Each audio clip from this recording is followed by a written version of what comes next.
सभी को नमस्कार। आइए इस सीखने वाले क्रम में हम आज यहाँ पर समझने जा रहे हैं कक्षा 11वीं हिंदी त्रैमासिक परीक्षा का प्रश्न पत्र। इसका ज़रा हम हल कर लेते हैं और कम से कम समय लेंगे आपका। ठीक है, आइए शुरू करते हैं। इसका पहला प्रश्न था आपका, सही विकल्प चुनकर लिखिए। पहला प्रश्न है, हिंदी साहित्य का स्वर्ण युग कहलाता है। उत्तर में आएगा भक्ति काल। अगला प्रश्न है, पथेर पांचाली फिल्म की शूटिंग का काम चला 2.5 साल। फूलाना समाना मुहावरे का अर्थ है अत्यंत प्रसन्न होना। मानव शरीर का निर्माण हुआ है, उसमें आएगा 5 तत्व। वाक्य के कितने भेद हैं? इसमें आएगा 3, है ना, रचना के आधार पर, अर्थ के आधार पर और वाच्य के आधार पर। काव्य की शोभा बढ़ाने वाले शब्द कहलाते हैं, वे अलंकार होते हैं। अलंकार को हम गहना भी कहते हैं। देखें, अगला प्रश्न है, रिक्त स्थान भरिए।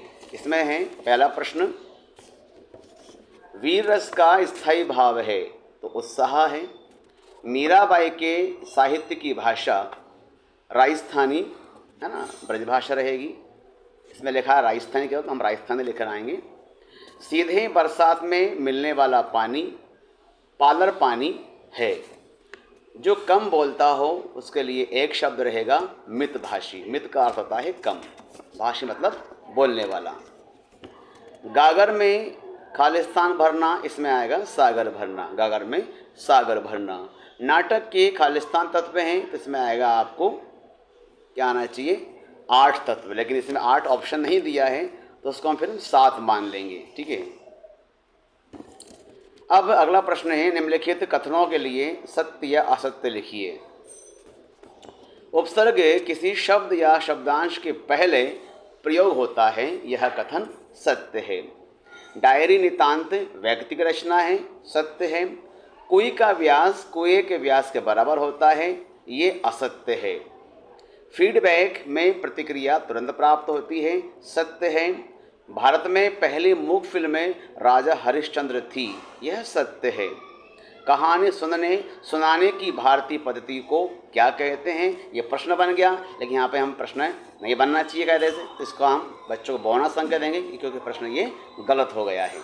इसका हम बच्चों को हम एक बोनस अंक अवश्य दें। ठीक है।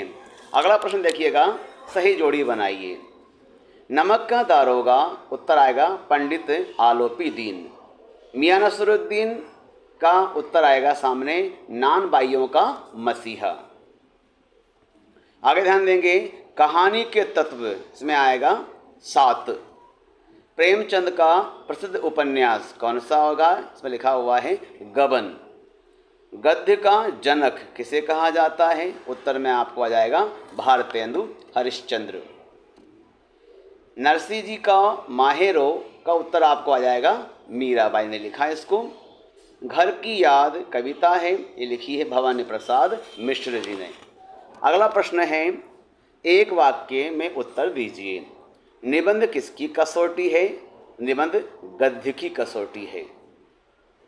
भारतेंदु युग के एक निबंधकार का नाम बताएं। अनेक निबंधकार है, बाल मुकुंद गुप्त है, ठीक है, प्रताप नारायण मिश्र इत्यादि हैं। मियां नसरुद्दीन कितने प्रकार की रोटियां पकाते थे? उत्तर में आपको आएगा 56 प्रकार की रोटियां पकाते थे। लय कितने प्रकार की होती है? उत्तर में आपको आएगा 3 प्रकार की, है ना। कौन कौन सी लय होती है? विलंबित लय, द्रुत लय और मंद्र लय। कुई की चिनाई कितने प्रकार से की जाती? इसमें उत्तर में आएगा आपको 2 प्रकार से। एक तो मिट्टी से करते हैं चुनाई, और एक करते हैं लट्ठों से, आँख के लट्ठों से। औपचारिक पत्र कौन कौन से होते हैं? एक होते हैं कार्यालयी या फिर शासकीय पत्र। अगला प्रश्न है, जहाँ युक्तक लिखा है वहाँ मुक्तक आएगा। मुक्तक काव्य के भेद कौन कौन से होते हैं? तो गेय मुक्तक, पाठ्य मुक्तक और आख्यानक गीतियाँ। हालांकि 2 ही मानते हैं हम तो, गेय मुक्तक और पाठ्य मुक्तक। ठीक है। प्रश्न आएगा 6 नंबर से 2 अंक वाले प्रश्न आपके प्रारंभ हो रहे हैं। श्रृंगार रस की परिभाषा उदाहरण सहित दीजिए। अब इसमें क्या आएगा?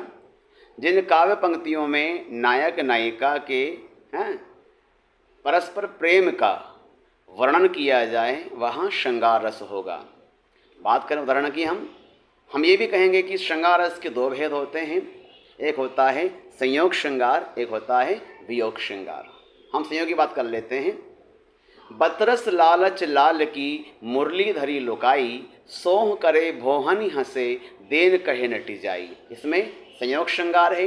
बात करते हैं वियोग श्रृंगार की, तो इसमें क्या आएगा? हे खग हे मृग मधुकर श्रेणी, तुम देखी सीता मृगनैनी। ये आएगा यहाँ पर वियोग श्रृंगार के उदाहरण में। ठीक है, आइए आगे बढ़ रहे हैं। अगला प्रश्न इसी का अथवा दिया हुआ है। मात्रिक छंद की परिभाषा उदाहरण सहित दीजिएगा।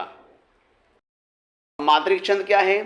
जिन छंदों की गणना मात्राओं के आधार पर की जाती है वे मात्रिक छंद कहलाते हैं। जैसे हम बात करते हैं दोहा, चौपाई, सोरठा, रोला, उल्लाला, गीतिका, हर गीतिका, ये सब क्या है? मात्रिक छंद के अंतर्गत आ जाते हैं। आगे बात करते हैं हम। अगला प्रश्न है जीवनी और आत्मकथा में दो अंतर लिखिए। अब जीवनी क्या है? जीवनी किसी महान व्यक्ति के ऊपर लिखी जाती है, इसे कोई दूसरा ही साहित्यकार लिखता है। जबकि आत्मकथा क्या है? आत्मकथा लेखक स्वयं लिखता है, इसमें उसके जीवन की घटनाओं का पूरा वर्णन होता है। ठीक है, बात करें हम आत्मकथा की तो उसमें क्या आएगा? क्या भूलूं क्या याद करूं, ये रचना लिखी है हरिवंश राय बच्चन साहब ने। इसके अलावा बात करें हम जीवनी की तो यहाँ पर कलम का सिपाही बहुत अच्छी एक जीवनी है, और याद रखिए इसको लिखा है अमृत रॉय साहब ने। ठीक है, ये हो गए इसके दो बिंदु सामने। आगे बढ़ते हैं हम। कहानी और उपन्यास में दो अंतर लिखिए। कहानी का जो रूप है वह संक्षिप्त होता है, उपन्यास का रूप विस्तृत होता है। ठीक है, कहानी एक ही बैठक में पढ़ी जा सकती है, उपन्यास पढ़ने में थोड़ा समय लगता है। बात करें हम कहानी के उदाहरण की तो मुंशी प्रेमचंद कथाकार हैं, कथा सम्राट हैं, उपन्यास सम्राट भी हैं। उनकी अनेक कहानियाँ हैं, जैसे कि बूढ़ी काकी है उसमें, और ईदगाह है, पंच परमेश्वर है, बड़े घर की बेटी है, ये कहानियाँ लिखी उन्होंने। इसके अलावा कफन बड़ी उनकी शानदार कहानी रही है।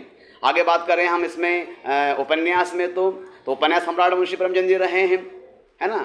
उनकी रचनाएँ जो हैं कर्मभूमि है, गबन है, गोदान है, रंगभूमि है, ये इनके उपन्यास हो जाएंगे। ठीक है, आगे बात करते अगले प्रश्न की हम। प्रश्न 8वां, मियां नसरुद्दीन के व्यक्तित्व की दो विशेषताएं बताएं।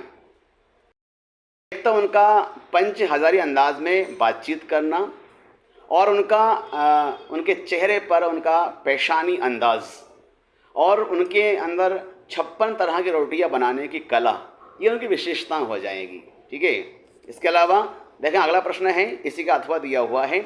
नमक का दारोगा कहानी का कौन सा पात्र आपको सर्वाधिक प्रभावित करता है ना, और क्यों करता है? आसान प्रश्न है, हमने जितने पूरा पाठ पढ़े हैं सबने पाठ समझा अपने अपने हिसाब से, वो आराम से जवाब इसका लिख देंगे उसमें जो पात्र रहे हैं। अगला प्रश्न है 9वां प्रश्न, राष्ट्रभाषा और राजभाषा में दो अंतर लिखिए।